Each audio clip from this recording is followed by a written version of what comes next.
আসসালামু আলাইকুম প্রিয় দর্শক, জানিয়ে দিচ্ছি এইমাত্র পাওয়া আজকের সবচেয়ে গুরুত্বপূর্ণ আবহাওয়ার খবর। ফের দুঃসংবাদ দিল আবহাওয়া অফিস। আগামী 3 দিন জেলায় জেলায় তীব্র গরমের হাই অ্যালার্ট জারি। এদিকে দেশে সর্বোচ্চ রেকর্ড ভাঙল তাপমাত্রার। আগামী 24 ঘন্টায় কয়েকটি জেলায় কালবৈশাখীর পূর্বাভাস।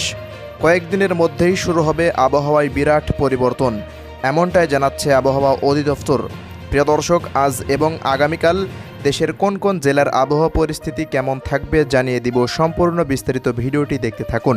আর আপনি দেশের কোন জেলা থেকে এই ভিডিওটি দেখছেন অবশ্যই কমেন্ট বক্সে গিয়ে জানিয়ে দিন। এবার জেনে নিন এক নজরে আগামী 3 দিন তাপমাত্রা আরও বাড়তে পারে। পাশাপাশি জলীয় বাষ্পের আধিক্যের কারণে অস্বস্তিও বাড়তে পারে। রাজধানীতে গত 24 ঘন্টার ব্যবধানে তাপমাত্রা বেড়েছে প্রায় 2 ডিগ্রি সেলসিয়াস। মৃদু থেকে মাঝারি তাপপ্রবাহের এলাকাও বাড়তে পারে। প্রচুর পরিমাণে পানি পান করার পরামর্শ চিকিৎসকদের। কেউ জ্ঞান হারালে শরীরে ঢালতে হবে ঠান্ডা পানি। এদিকে রংপুর বিভাগ ও সিলেট জেলা ছাড়া সারা দেশের ওপর দিয়েই তাপপ্রবাহ বইছে। রোববার 21শে এপ্রিল রংপুর বিভাগে তাপমাত্রা 2 ডিগ্রি সেলসিয়াস পর্যন্ত বেড়ে শুরু হয়েছে তাপপ্রবাহ। একই সঙ্গে অন্যান্য অঞ্চলে বয়ে যাওয়া তাপপ্রবাহ অব্যাহত থাকতে পারে বলেও জানিয়েছেন আবহাওয়াবিদরা। তাপদাহে দেশের বিভিন্ন অঞ্চলে জনজীবন বিপর্যস্ত। সীমাহীন কষ্টে রয়েছে শ্রমজীবী মানুষ। কোথাও কোথাও তাপমাত্রা 42 ডিগ্রি সেলসিয়াস পার হয়ে তাপপ্রবাহ অতি তীব্র আকার ধারণ করেছে।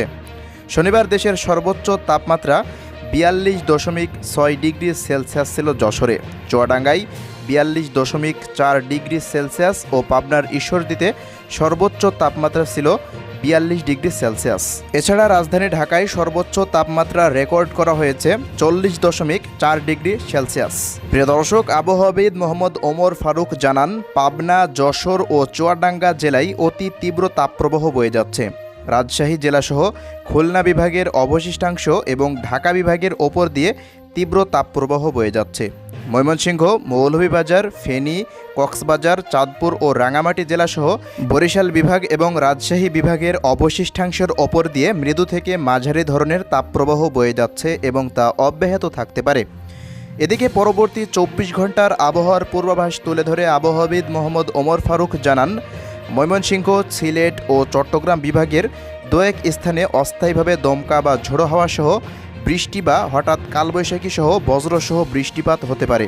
এছাড়া দেশের অন্যত্র অস্থায়ীভাবে আংশিক মেঘলা আকাশ সহ সারা দেশের আবহাওয়া প্রধানত শুষ্ক থাকতে পারে। এ সময়ে রংপুর বিভাগের তাপমাত্রা 1 থেকে 2 ডিগ্রি সেলসিয়াস বাড়তে পারে এবং অন্যত্র তা প্রায় অপরিবর্তিত থাকতে পারে। সারা দেশে রাতের তাপমাত্রা প্রায় অপরিবর্তিত থাকতে পারে। জলীয় বাষ্পের আধিক্যের কারণে অস্বস্তি বিরাজ করতে পারে বলেও জানিয়েছেন ওমর ফারুক। প্রিয় দর্শক, এই ছিল আজকের আমাদের হাতে থাকা সবশেষ আবহাওয়ার রিপোর্ট। প্রতিনিয়ত আপডেট পেতে অবশ্যই আমাদের ফেসবুক পেজটিকে ফলো করে রাখুন এবং ইউটিউব চ্যানেলটিকে সাবস্ক্রাইব করে রাখুন। ধন্যবাদ।